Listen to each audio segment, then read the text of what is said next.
មកពីបងបានធ្វើឲ្យមានស្ងួនអស់ចិត្តស្នេហ៍ព្រោះប្រែឲ្យអូនឈីផ្សាថ្ងៃនេះទើបបងដឹងថាពេលដែលគ្មានប្រលឹងទើបដឹងថាបងខ្វះអូនមិនបានមិនអាចនឹងវិលវិញធ្លាប់ដើរចេញទៅហើយជួនពោត្រានត្រើយណាស្រីបងអស់សិទ្ធស្នេហ៍អូនអស់សិទ្ធថែស្ងួនហើយថ្លៃ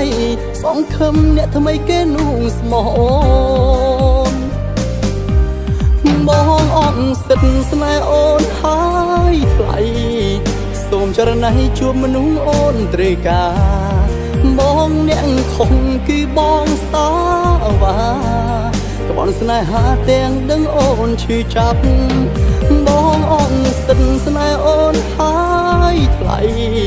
សូមចរណៃអូនបានជួបស្នេហាពិត